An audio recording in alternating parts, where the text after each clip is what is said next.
جو لوگ کمزور ذہن رکھتے ہیں ساری زندگی فیصلہ ہی نہیں ہوتا، کوئی ڈرتے رہتے ہیں، سہمے سہمے وقت گزارتے ہیں اپنے آپ کو فکری یہ جو ایمان ہوتا ہے یہ بندے کو طاقتور کرتا ہے، بندہ مضبوط ہو جاتا ہے۔ مجھے بتائیے نا، جب ایمان پکا ہو کہ روزی دینے والا اللہ ہے تو پھر بندہ کسی مالدار آدمی کے پیچھے کبھی بھاگتا ہے، کبھی کسی بڑے آدمی سے ڈرتا ہے؟ جب اسے پتا ہو کہ عزت اور ذلت اللہ کے دست قدرت میں، پھر وہ سیاستیں سازشیں یہ کام کرتا ہے۔ تو پہلے تو مضبوطی ایمان درکار ہمارے بچوں کے اندر، ہمارے مزاجوں کے اندر، جب تک وہ مضبوطی ایمان۔ حضرت مولا علی شیر خدا کرم اللہ تعالی وجہ ان کریم ایک دفعہ بڑے علیل ہو گئے، کمزوری آ جاتی ہے، بندہ بیمار ہو جاتا ہے۔ تو ہمارے ہاں بیمار لوگ بعض اوقات ایسا جملہ بولتے ہیں جو کفر کے زمرے میں چلا جاتا ہے۔ آپ پریشان ضرور ہیں، تکلیف میں ضرور ہیں، لیکن آپ بات وہی کریں گے جو شریعت اجازت دیتی ہے۔ حضرت علی شیر خدا شدید علیل تھے، ایک صحابی تیمارداری کرنے گئے تو حضرت مولا علی کا چہرہ دیکھ کے پریشان ہو گئے، کہنے لگے آپ تو بڑے سخت علیل ہیں، اللہ خیر کرے، اللہ تعالیٰ آپ کو صحت دے۔ تو حضرت علی کہنے لگے تو فکر نہ کر، مجھے اس بیماری سے کچھ بھی نہیں ہوگا۔ نے کہا کیوں؟ فرمانے لگے مجھے نبی پاک علیہ السلام نے فرمایا تھا علی اس وقت دنیا سے جاؤ گے جب داڑھی خون سے رنگین ہو جائے گی، تو اس کا مطلب ہے میں خنجر کے وار کے ساتھ شہید کیا جاؤں گا، میں بیماری سے دنیا میں نہیں جاؤں گا، میں یہ بیماری سے مجھے کچھ بھی نہیں ہوگا، اللہ مجھے شفا دے دے گا، چونکہ حضور نے فرمایا کہ ساڈے نبی دی زبان ساڈے واسطے قرآن۔ تو سب سے پہلے تو اپنے ایمان کے اندر، توکل کے اندر مضبوطی پیدا کریں۔ مسلمان دیکھو نا، نماز پڑھنے سے روزی میں برکت ہوتی ہے، تو پھر اس کا مطلب یہ ہے کہ جب ٹائم آئے نا نماز کا تو گاہک جتنے مرضی کھڑے ہوں پھر دکان بند کرنی چاہیے، پھر نماز پڑھنی چاہیے، کیونکہ روزی تو اللہ نے دینی ہے، گاہکوں نے تو دینی۔ تو سب سے پہلے ضروری ہے مضبوطی ایمان، توکل، اللہ کی ذات پر بھروسہ۔ آپ کبھی میدان کربلا کا پورا نقشہ اپنے سامنے رکھیں نا، دو چیزیں ہیں، امام حسین کو نظر آ رہا ہے اب شہادت ہو جائے گی، اتنی بڑی فوج آئی ہے، خدا کی حکمت کے تقاضے سمجھ میں آ رہے ہیں، حالات کیا ہوں گے سمجھ آ رہی، پر ایک لمحے کے لیے بھی ان کا توکل کمزور نہیں ہوا۔ اپنے رب پر جو مضبوط بھروسہ ہے، سیدہ طیبہ طاہرہ حضرت فاطمہ الزہرا رضی اللہ تعالیٰ عنہا اونٹ کے بالوں کی بنی ہوئی چادر اوڑھ کر چکی پیس رہی تھی۔ یہاں بیویاں بڑا روتی ہیں، غریبی بڑی ہے، بڑی غریب بھی ہے، حالانکہ اب کون بندہ پیبند والے کپڑے پہنتا ہے جی؟ اب تو بڑی مشکل سے وہ لوگ ملتے ہیں جو جوتا ٹوٹ جائے تو گانٹھ کے پہنے، ورنہ تو نئے جوتے آ جاتے ہیں۔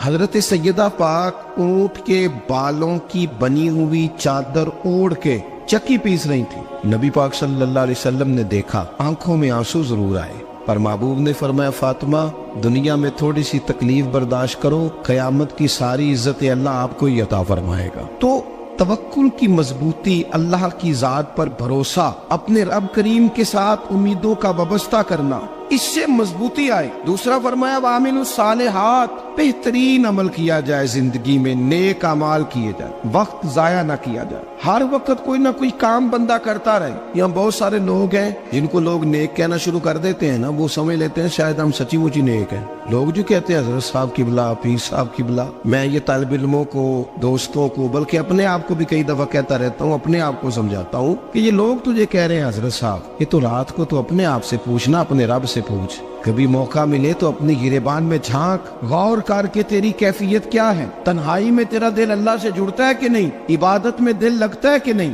خدا کا خوف دل میں رہتا ہے کہ نہیں، غریب کی محبت، عزیزوں قربت والوں کا احساس طبیعت میں موجود رہتا ہے کہ نہیں۔ ویسے تو میرا مطلب ہے، لوگ کہہ دیتے حاجی صاحب آپ بڑے سخی ہیں، تو اس سے تو نہیں نا بندے نے سخی ہونا، سخی تو تب ہونا ہے جب اللہ کی بارگاہ میں مقبول ہوگا۔ اعمال صالحہ، نیک کام، اور وہ کرتا رہے بندہ، کوئی بھی کام اسے نیکی کا مل جائے نا۔ دیکھنا اپنا معیار ہر انسان نے بنایا ہوتا ہے کامیابی کا۔ کچھ لوگوں کا خیال یہ ہوتا ہے کہ بچے میرے پڑھ گئے، اپنی اپنی جگہ پہ سیٹ ہو گئے، میں اب بڑے سکون میں ہوں۔ کچھ کی رائے یہ ہوتی ہے کہ میں نے سب بچے بچیوں کا بیاہ کر دیا ہے، گھر میرا بن گیا ہے، اب میں بڑے آرام میں ہوں، قرار میں ہوں، سکون میں ہوں۔ تو اپنی اپنی رائے ہوتی ہے، لیکن حقیقت وہ ہے، اصل وہ ہے جسے اللہ کے قرآن نے بیان کیا۔ اللہ کریم نے فرمایا والعصر، اے محبوب علیہ السلام ہمیں آپ کے زمانہ مبارکہ کی قسم ہو، ان الانسان لفی خسر، فرمایا بے شک انسان خسارے میں، نقصان میں۔ اپنے تئیں کوئی دعویٰ کر لیتا ہے، آپ دیکھتے ہیں کہ بہت سارے لوگوں کے دعوے اپنے اپنے ہوتے ہیں نا۔ کسی بھی طالب علم سے آپ پوچھیں پیپر دے کے آئے تو پیپر کیسا ہوا ہے، تو کیا کہتا ہے؟ جب کینڈیڈیٹ الیکشن لڑتے ہیں تو رات کو جب وہ سوتے ہیں تو سارے جیت کے ہی سوتے ہیں، ان کو سب یہی کہتے ہیں کہ لوگ سارے تیرے ساتھ ہی ہیں. حالات یہ جتنے بادشاہ حکمران ہوتے ہیں ان کے بگڑنے کی بنیادی وجہ ہوتی ہے کہ یہ خوش فہمیوں میں مبتلا ہوتے ہیں. ہم میں سے بھی ڈھیر سارے لوگ ہیں جو خوش فہمیوں میں مبتلا ہیں. کچھ کہتے ہیں جناب ہماری نسبت بڑی تگڑی ہے.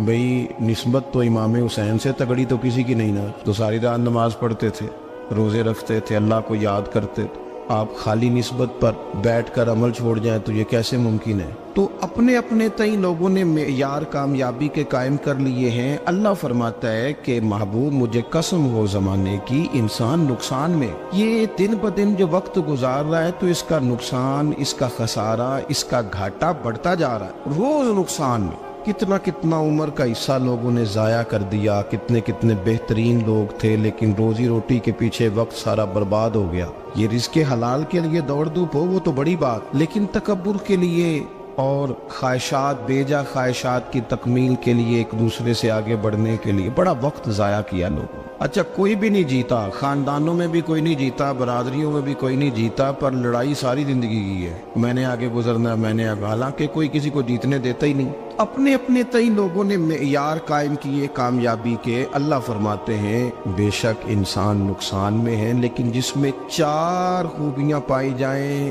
اللہ کا قرآن کہتا ہے وہ بندہ کامیاب ہو. کون کون سی؟ الا الذین آمنوا, سب نقصان میں نہیں سوائے ان لوگوں کے جو ایمان لائے. سب سے پہلے کیا کرے؟ ایمان ہو اس کے پاس, مضبوط ایمان. وعملوا الصالحات, اور ایمان بھی لائے اور نیک کام بھی کرے. اور صرف نیک کام نہ کرے, وَتَوَاصَوْا بِالْحَقِّ, لوگوں کو حق بات کی نصیحت بھی کرے. اور ظاہر ہے سچ بولے گا, حق بولے گا تو بڑے لوگوں کے مفادات کو ٹھیس پہنچے گی, کچھ لوگوں کو تکلیف بھی ہوگی. تو اب جب تکلیف ہوگی تو پھر مصیبت بھی آئے گی. تو اگر حق بات کہنی ہے تو پھر کیا کرے؟ وَتَوَاصَوْا بِالصَّبْرِ, اور ایک دوسرے کو صبر کی بھی وصیت کرے. 4 چیزیں پائی جائیں, ایمان, اعمال صالحہ, حق کی نصیحت, اس رستے میں آنے والی تکلیف پر صبر. اگر یہ 4 چیزیں میسر آتی ہیں تو اللہ کا قرآن کہتا ہے بندہ کامیاب ہے. اور اگر یہ 4 چیزیں نہیں تو پھر کوئی بندہ جتنا مرضی دعویٰ کرے, جتنا مرضی شور کرے, جتنا مرضی اعلان کرے, وہ کامیاب ہو سکتا. سب سے پہلے تو اپنا ایمان پکا کرے.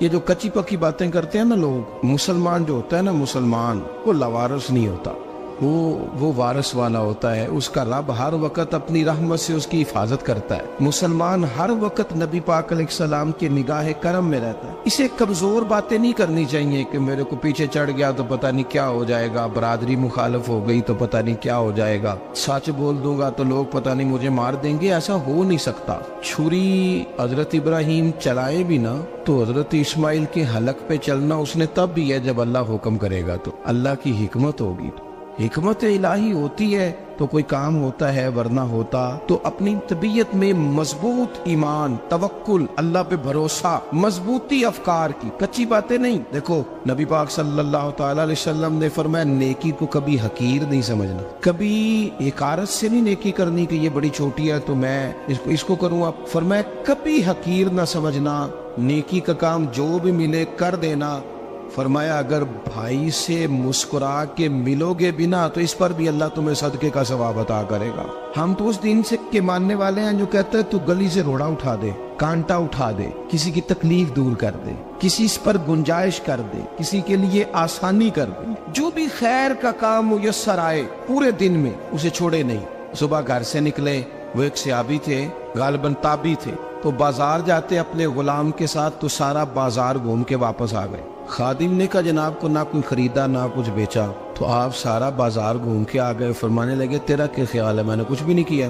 کہا جناب پھر کیا کیا ہے؟ فرمانے لگے تم نے دیکھا جو بندہ بھی گزرا میں نے اس کو کہا السلام علیکم, تو کتنی کو نیکیاں میں جمع کر کے آ گیا ہوں.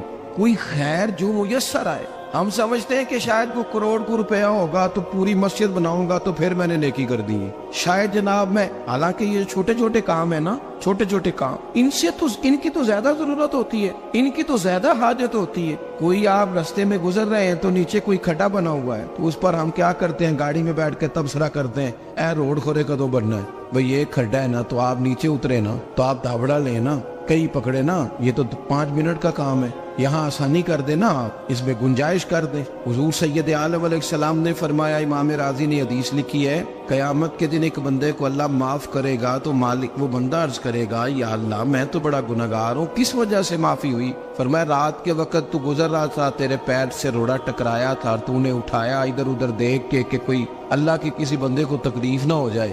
کہ مالک وہ تو میں نے زمانہ بیت گیا, کوئی اتنی بڑی بات بھی نہیں سمجھی. تو رب کریم نے فرمایا تو رات کے اندھیروں میں بھی میرے بندوں کا خیال رکھتا تھا, تو میں تیرا خیال نہ کروں؟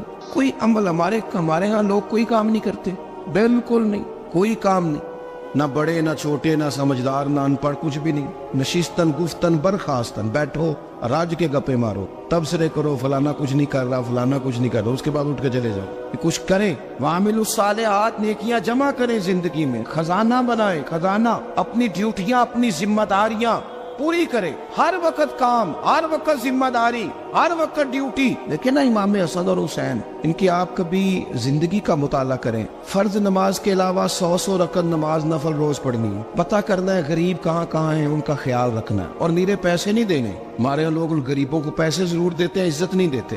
ان کو 4 پیسے کی مدد ضرور کر دیتے ہیں, پر عزت نفس کا خیال نہیں رکھتے. امام زین العابدین رضی اللہ تعالیٰ عنہ فرماتے ہیں, گزر رہے تھے, آپ دیکھیں نا امام غزالی حدیث لائے ہیں کہ بندہ اور کچھ نہ کرے, کسی مومن کا دل راضی کر دے تو اللہ 60 سال کی نفلی عبادت کا ثواب عطا کرتا ہے. دل بدستاور کی حج اکبر است, از ہزارہ کا یک دل بہتر است. کسی کا دل خوش کر دینا, اس کو راحت دے دینا, اس کو قرار دے دینا, اس کے لیے کوئی ایسا سامان کر دینا کہ بندہ مطمئن ہو جائے, سکون ہو جائے. یہ ہمارے ہاں جو لوگ ہوتے ہیں نا, سرکاری ملازمین, ڈیوٹیوں والے, ان کی طبیعتوں میں تلخی ہوتی ہے. یہ اگر صرف پیار کرنے لگ جائے نا, سے وابستہ لوگ میرے احباب میں سے ہیں, تو میں ان سے کہتا ہوں کہ شفا تو اللہ نے دینی ہے, چلو تم دعائی تو آج کے دیا کرو نا, تم آنے والے کی بات تو توجہ سے سنو. وہ بیچارہ اپنی بات, ہمارے بزرگ تھے تو تعویذ لکھا کرتے تھے, بڑے عالم تھے. مجھے کچھ تھوڑی سی نا میرے دل میں ان کے بارے میں خفگی رہتی تھی کہ آپ اتنے بڑے عالم ہیں, آپ کتاب لکھیں, آپ تعویذ لکھ رہے ہیں, اور پھر لوگوں نے کمائی کرنی ہوتی ہے, آپ تو مفت دیتے ہیں سارا کچھ.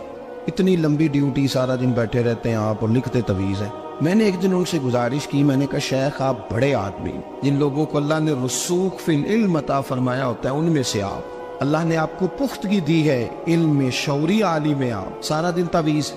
فرمانے لگے یار میں تعویذ نہیں لکھتا, اصل مسئلہ یہ ہے کہ جو تعویذ لینے آتا ہے وہ اپنا سارا دکھ سناتا ہے, تو میں تعویذ نہیں لکھتا, میں نہ بس لوگوں کے کلیجے ٹھنڈے کرتا ہوں. میں کسی کا, اب تو بچوں کے پاس ٹائم ہی نہیں, وہ تو ابا کا دکھ نہیں سنتے, تو بیٹھتے ہی نہیں. اماں کہہ رہی ہوتی ہے کہ پتر کو 10 منٹ میرے پاس بھی بیٹھا کر, لیکن پتر مصروف بڑا ہے, ویڈیو چڑھانی ہے اس نے. ہم الجھ گئے. یہ چیزیں انسان کو نفسیاتی طور پر کمزور کر دیتی ہیں. جو لوگ زیادہ یہ کام کرتے ہیں ان کے حافظے کمزور ہو جاتے ہیں, وہ الجھ جاتے ہیں, انہیں پتہ نہیں ہوتا رات میں نے کیا کہا تھا, صبح میں کیا کہہ رہا. ہر وقت نہیں, ضرورت کے وقت, ہر ٹائم نہیں, مخصوص اوقات میں. حضرت امام زین العابدین رضی اللہ تعالیٰ عنہ فرمانے لگے, ہم گزر رہے تھے, امام حسین ساتھ تھے, تو رستے میں نہ کچھ غربا, غریب لوگ بیٹھ کے کھانا کھا رہے تھے. کہتے ہماری ان پر نظر پڑی, تو انہوں نے حضرت امام حسین رضی اللہ تعالیٰ عنہ سے کہا حضور آئیے تشریف لائیے, کھانا کھائیے. وہ ضروری نہیں ہوتا آپ کو سب کا کھانا پسند ہی آئے, ٹیسٹ اپنے اپنے ہوتے ہیں, یہ ضروری تو نہیں.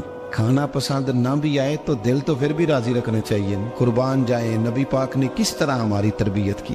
حضرت عائشہ صدیقہ رضی اللہ تعالیٰ عنہ فرماتی ہیں, کریم محبوب کا میں نے یہ طریقہ دیکھا کہ اگر کھانا ناپسند ہوتا تو چھوڑ دیتے, پر کبھی اس میں سے نقص نہ نکالتے, عیب جوئی نہ کر.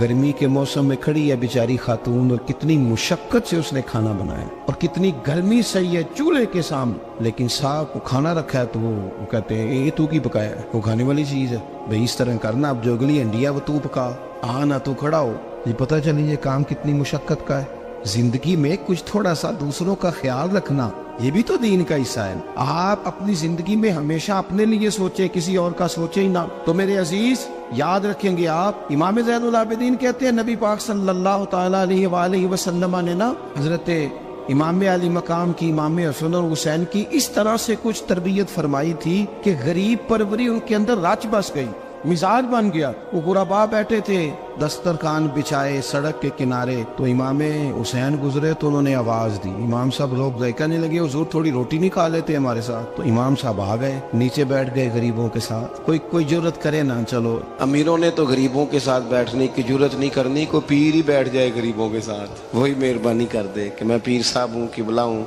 تو میں ہی چلو لنگر کھا لوں مریدوں کے ساتھ بیٹھ کے.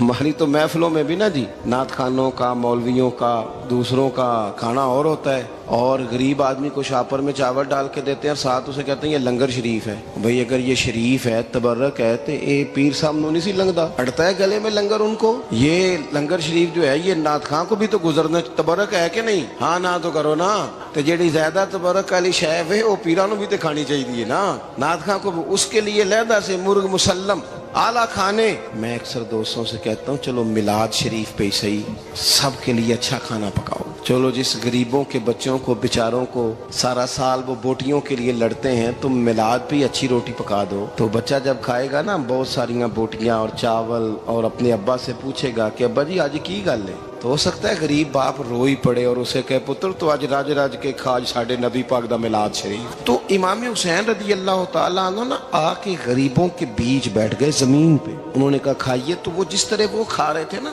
سادے برتنوں میں سادے، امام حسین کھانا کھانے لگ گئے۔ میں نے کہا خیر کا کام کوئی بھی ملے اسے ضائع، چلو اور کچھ نہیں کر سکتے تھے، کسی کو سڑک ہی پار کرا دے نابینا کو، چلو اور کچھ نہیں کر سکتے تو آپ کو پتہ ہے کہ سامنے والا بوجھ لے کے گزر رہا ہے، آپ تھوڑا سا ہٹ جائیں روڈ سے، اسے گزر لینے دیں، کوئی تو کام زندگی میں کوئی ارادہ تو خیر کا بندہ کرے۔ امام حسین بیٹھ گئے، ان کے ساتھ روٹی کھائی، تھوڑی دیر کے بعد اجازت لی، فرمایا جاؤں؟ کہنے لگے حضور اور کھائیے، فرمانے لگے میں تو ابھی روٹی کھا کے آیا تھا اور آج تک ایسا نہیں ہوا کہ دوبارہ کھانا کھاؤں، ایک لقمے کی بھوک نہیں تھی، جتنا بھی کھایا ہے نا یہ تمہارا دل خوش کرنے کے لیے کھایا ہے۔ غرباء مساکین کی وعامل الصالحات، ایماندار بندہ ایمانداروں جیسے کام کرتا ہی اچھا لگتا ہے۔ 25 حج کیا امام حسن اور حسین نے مدینے سے مکے پیدل جا کے۔ میں کہتا ہوں چلو ہم باجماعت نماز ہی پڑھ لیا کریں، چلیں حضور صلی اللہ علیہ وسلم نے فرمایا فجر کی نماز پڑھ کے بیٹھ جاؤ، اشراق چاشت تک اللہ کا ذکر کرو، 2 نفل اشراق کے 2 چاشت کے پڑھ لو، اللہ 2 حج اور 2 عمرے کا ثواب عطا کر دے گا۔ مشکل کام تو نہیں۔ اہل بیت نے ہمیں سبق یہ پڑھایا ہے، حضور کے اصحاب نے ہمیں سبق یہ پڑھایا۔ تیسری بات فرمایا وَتَوَاصَوْا بِالْحَقِّ، صرف یہ نہیں کہ تم نماز پڑھ کے تو بیٹھ جاؤ، تم نے نا بے نمازی کو نماز کی دعوت بھی دینی ہے، مظلوم پر ظلم ہوتا رہے اور کونے میں چپ کر کے بیٹھے نہیں رہنا، بلکہ اگر ہاتھ پکڑا جا سکتا ہے تو ظالم کا ہاتھ پکڑنا ہے۔ نبی پاک علیہ الصلوۃ والسلام نے فرمایا اپنے بھائی کی مدد کرو چاہے وہ ظالم ہو یا مظلوم ہو، بھائی کی مدد کرو چاہے ظالم ہو یا مظلوم ہو۔ تو صحابہ نے عرض کی یا رسول اللہ صلی اللہ تعالی علیہ وسلم یہ مظلوم کی مدد تو سمجھ میں آتی ہے، یہ ظالم کی مدد کیسے کریں؟ نہیں سمجھ آ رہی ہے آپ کو بات؟ یا رسول اللہ صلی اللہ تعالی علیہ وسلم مظلوم کے ساتھ کھڑا ہونا تو ہماری عقل میں آ گیا، تو ظالم کی مدد کیسے کرنی ہے؟ نبی پاک صلی اللہ تعالی علیہ وسلم نے فرمایا ظالم کو ظلم کرنے سے روک دو، تم نے اس کی مدد کر دی، اسے باز کرو۔ لیکن ہم تو اتنی جرت ہی نہیں رکھتے بدی کو بدی کہنے کی، اتنی طاقت ہی نہیں ہوتی، جھوٹ کو جھوٹ کہنے کی ہمت۔ ہمارے گھر میں سارا کچھ ہو رہا ہوتا ہے، ہمیں پتہ ہوتا ہے کہ فلاں جگہ پہ ہمارا قبیلہ ہماری برادری غلط ہے، پر اتنی جرت کرتے ہم سچ بولتے ضرور ہیں پر دوسروں کے بارے میں، اپنے بارے میں سچ بولنے کو تیار نہیں ہوتے۔ جرت کا مظاہرہ کریں، زندگی میں حق کو حق کہنا سیکھیں، غلط کو غلط کہنا سیکھیں، جھوٹ کو جھوٹ کہیں، بدی کو بدی کہیں، سچائی کا ساتھ دیں ہمیشہ۔ ہم نے جب تک دیکھو نا ظلم ہوتا رہے، زیادتی ہوتی رہے، اپنا دروازہ اندر سے بند کر لو، پتر باہر نہ جانا، کیوں جی باہر اس پہ ظلم ہو رہا ہے، ان کے گھر آگ لگی ہے کوئی ہمارے گھر تو نہیں نہ لگی۔ یاد رکھنا پڑوسیوں کی آگ نہ بجھاؤ گے تو اپنے گھر بھی آ جائے گی۔ اگر مظلوم کا ہاتھ نہیں پکڑو گے تو ظالم دلیر ہو جائے گا، اور ہمارے جتنے بھی بزرگ گزرے انہوں نے ظالموں کو ظالم کہا۔ امام احمد بن حنبل نے جیل کاٹی، امام اعظم ابو حنیفہ نے جیل کاٹی۔ آج کل لوگ کہتے ہیں مولانا صاحب آپ نے نا جناب غلط کو غلط نہیں کہنا، سیاست کی بات نہیں کرنی، کیوں جی کس لیے نہیں کرنی؟ سیاست تو تدبیر کا نام ہے، بنو اسرائیل میں جتنی بھی تدبیر ہوتی تھی وہ سارے انبیاء کیا کرتے تھے، کیوں نہ بات کریں؟ یہ جن کرسیوں پہ آج تم نے ظالموں جابروں کو بٹھایا، یہ کرسی تو حضرت ابوبکر صدیق جیسے لوگوں کی ہے، یہ تو حضرت عمر جیسے لوگوں کی سیٹ ہے، حضرت عثمان غنی جیسے لوگوں کا کام ہے، مولا علی جیسے لوگوں کا کام ہے۔ غلط جگہوں پہ غلط لوگ بٹھا دی اور پھر جھوٹے کو جھوٹا بھی نہ کہیں، ظالم کو ظالم بھی نہ کہیں۔ ہم سے نہ رقم ہوں گے قصیدے یزید کے، کیونکہ ہم لوگ تو حسین کے سیرت نگار ہیں۔ یہ کیا بات ہوئی، آپ سچی بات ہی نہ کریں، کلمہ حق کہیں، ہمیشہ کھری بات کہیں، سچی، گرچہ اپنا نقصان ہو، حق کے ساتھ کھڑے ہونا سیکھیں۔